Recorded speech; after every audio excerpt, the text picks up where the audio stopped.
Buenas tardes, nosotros somos estudiantes de la UTPL. Mi nombre es Nachelia Robo. Y mi nombre es Sebastián Freyes. El día de hoy vamos a hablar acerca de la exploración física del hombro y los test específicos para la valoración en fisioterapia. El día de hoy voy a hablar acerca del complejo articular del hombro. Este complejo articular del hombro va a ser una articulación de artrosis de tipo multiaxial y esferoide. Esta va a tener algunas superficies articulares, las cuales son la cavidad glenoidea, la cual tiene forma de pose y va a permitir la articulación correcta entre la cabeza del húmero y la escápula. Tenemos el labrum glenoideo, el cual es un anillo de tejido, el cual va a recubrir esta cavidad y protegerla. Entre los huesos principales del complejo articular del hombro encontramos la clavícula, la escápula y el húmero. Y dentro de estas tenemos algunas estructuras óseas como lo son el acromion y la apófisis coracoides. Entre las principales articulaciones para entender el complejo articular del hombro encontramos desde masa medial la esternoclavicular, la cual une el manubrio del esternón con la clavícula. Hacia el lateral encontramos la acromioclavicular, la cual se encuentra en esta porción y como su nombre lo dice, acromioclavícula. Tenemos la subdeltoide, la cual está compuesta por una bursa subdeltoidea, la cual permite la unión correcta o adecuada entre el acromio y la cabeza del húmero. Más hacia inferior tenemos la articulación escápulo-torácica, la cual es de tipo sin sarcosis y se encuentra en este lado de aquí. Y finalmente la articulación glenohumeral, la cual se encarga de unir el húmero con la escápula. Los principales ligamentos del complejo articular del hombro. En esta porción encontramos el ligamento coracoclavicular. En esta porción de aquí se encuentra entre la clavícula y el acromio el ligamento acromioclavicular. Entre esta porción encontramos el ligamento coracoacromial. Y en esta porción de aquí encontramos todos los ligamentos glenohumerales, tanto su porción inferior, media y superior, y finalmente el ligamento transverso, el cual cruza horizontalmente entre los dos tubérculos del húmero. Los movimientos que encontramos en el hombro son la aducción, la abducción, la flexión, extensión, la rotación externa y rotación interna. Los músculos que encontramos en el hombro y según su función. Tenemos el supraespinoso que hace la abducción, el infraespinoso que hace la rotación externa, el redondo menor que hace rotación externa y aducción, el subescapular que hace la rotación interna, el deltoides que hace la abducción, la flexión y extensión del hombro.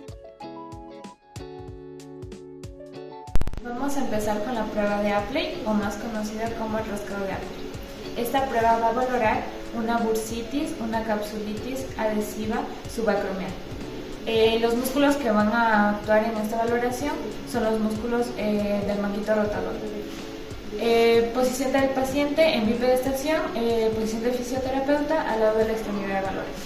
Se le pide al paciente que tope su margen ventral de la escápula superior, pasando la mano por encima de la cabeza y después pasando su mano por detrás de la espalda, su margen inferior. Si el paciente indica dolor en la región del hombro, es un hallazgo de una capsulitis o una bursitis. Y en esta ocasión la prueba es negativa. Seguimos con la prueba de Coleman. Esta prueba va a valorar la demostración de la amplitud articular pasiva y activa de la articulación del hombro. Con el dedo pulgar vamos a fijar la escápula y con el dedo índice vamos a tocar la parte ventral del acromio con dirección de la apófisis coracoides.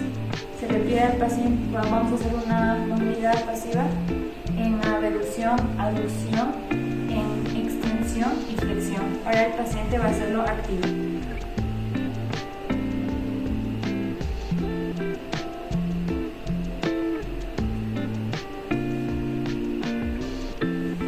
Se valora que se puede registrar la amplitud de los movimientos activos, pasivos del hombro y el momento del lugar en el que aparecen las molestias. En esta ocasión la prueba es negativa. Prueba de Downward. Aquí va a valorar el signo de una bursitis subacromial. El músculo que va a actuar en esta valoración es el deltoides y las medias. El paciente va a estar en sedestación y el explorador al lado de la extremidad de valor. El procedimiento: mientras el explorador aumenta la mano en la aducción del brazo, vamos a hacer una abducción pasiva. Mientras tocamos el espacio subacromial desde ventrolateral. El dolor subacromial que mejora durante la abducción sugiere una bursitis subacromial. En este caso, la prueba es negativa. A continuación vamos a hacer la prueba del supraespinoso o de Hooke. Esta prueba va a valorar un proceso degenerativo o tendinitis del músculo supraespinoso. El músculo que va a actuar en esta valoración es el músculo supraespinoso. El paciente va a estar en sedestación y el explorador posterior al paciente. El paciente va manteniendo su codo extendido, se coloca el brazo del paciente en 90 grados de aducción, 30 de flexión horizontal y rotación interna. El explorador va a ejercer una presión desde arriba, desde el antebrazo. La prueba es positiva si el paciente presenta dolor. En este caso, el paciente no presenta, es una prueba negativa. A continuación vamos a hacer la prueba de la abducción en 0 grados. La abducción lo inician los músculos supraespinoso y el deltoides. La aparición del dolor en el movimiento de la abducción es indicativo de que existe una ruptura de los manguitos rotadores. El paciente va a estar en hiperestación y el fisioterapeuta en sedestación frente al paciente.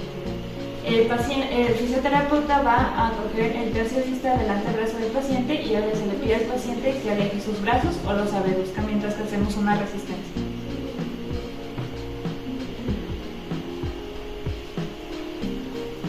En esta ocasión la prueba es negativa. A continuación vamos con la prueba del signo del brazo caído. La debilidad para mantener el brazo y en esta posición o la caída súbita del brazo indican una lesión de los manguitos rotadores. O también se ven afectados el músculo del dorsal ancho y el pectoral mayor. También tenemos que tener en cuenta que hay compensación muscular que realizan otros músculos. El paciente va a estar en sedestación y el fisioterapeuta en hiperestación lateral del paciente. Se va a hacer una abducción pasiva a 90 grados y le dice al paciente que mantenga en esta posición y vaya bajando lentamente. Bájalo lentamente. En esta ocasión la prueba es negativa. A continuación vamos a hacer la prueba del signo del retraso en rotación interna. Vamos a valorar una ruptura del tendón del músculo supraescapular.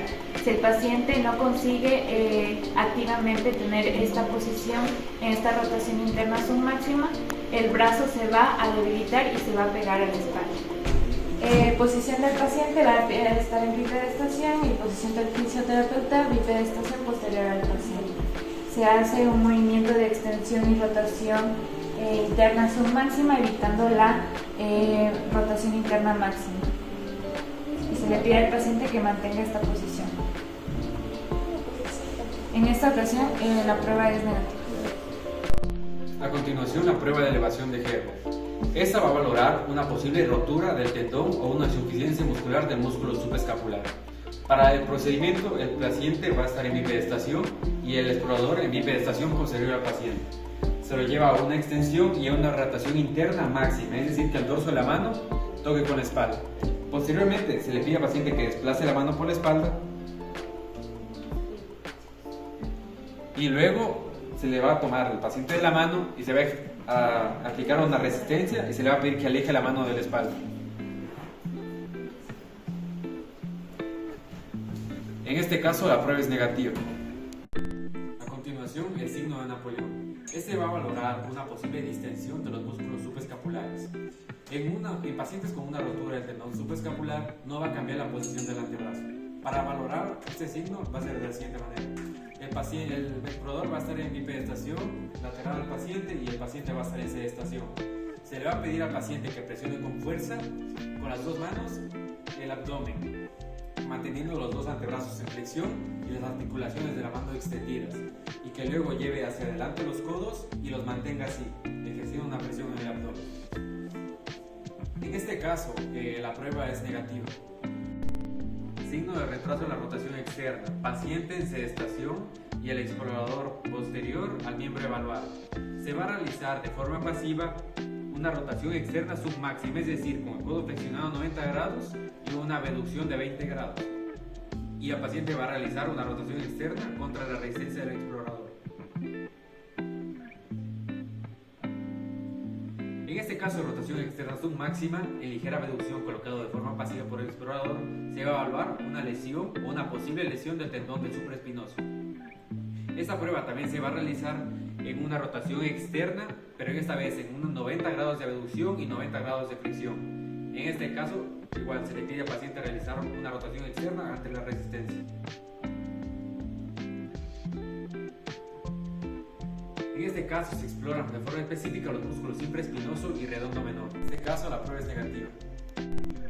Prueba de rotación externa en abducción o prueba de Patel. El paciente va a estar en sedestación y el explorador lateral al miembro evaluado. Se va a realizar de forma pasiva una abducción de brazo de 90 grados con una flexión de codo de 30 grados. De este modo se va a evitar la participación del músculo deltoides en la rotación externa. Ahora se le va a pedir al paciente que rote el brazo externamente más aún de la forma pasiva contra la resistencia del explorador. En este caso vamos a valorar si existe una incapacidad de realizar la rotación externa activa en abducción. Va a indicar una rotura con repercusión clínica del músculo infraespinoso. Y si es que se realiza una rotación externa de más de 45 grados, se va a valorar la función del músculo del redondo menor. Signo de Tropetin de Walsh. El procedimiento va a ser, el paciente va a estar en bipedestación y el explorador va a estar lateral o enfrente del paciente. Se le va a pedir al paciente que lleve su mano hacia su boca en forma de rotación externa y con el codo levantado. En este caso la prueba es negativa. Para que la prueba sea positiva va a ser una insuficiencia completa de ambos rotadores externos, que son el infraespinoso y el redondo menor. El brazo va a quedar en rotación interna y el paciente no va a poder elevar el codo más alto que la mano. Valoración del pinzamiento de Emer. Aquí vamos a valorar el pinzamiento del hombro. El paciente va a estar en bipedestación y el explorador posterolateral al paciente. El explorador con una mano va a fijar en el hombro la escápula y con la otra va a elevar el brazo hacia adelante en flexión y va a aducir el brazo. Y una vez aducido el brazo va a realizar una rotación interna del antebrazo. La prueba es positiva si es que va a haber un dolor que va a ser causado por una estenosis supracromial o por un atrapamiento de la zona afectada contra el margen antero inferior del borde acromial. En este caso la prueba es negativa. Prueba de Abbott-Sanders. Aquí vamos a hacer la demostración de la subluxación del tendón largo del bíceps en la corredera bicipital. El paciente va a estar en bipedestación y el explorador lateral al miembro evaluar.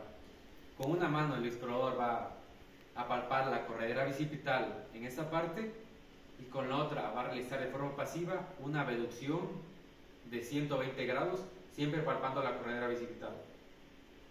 Se va a aumentar la rotación juntamente con una rotación externa y luego se va a bajar lentamente el brazo, incrementando la rotación interna mientras va descendiendo.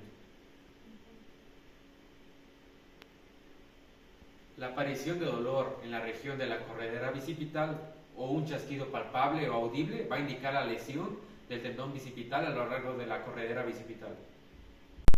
Prueba de Yegerson. Esta va a valorar la función del tendón largo del bíceps. El paciente va a estar en bipedestación y el explorador en bipedestación lateral al miembro evaluar. El paciente va a estar con los brazos neutros y el explorador con una mano va a estabilizar el codo y con la otra va a tomar la mano del paciente como si fuera a saludarlo. Realiza una flexión de 90 grados del codo y procede y le pide al paciente que supine el antebrazo contra la resistencia ejercida por parte del explorador.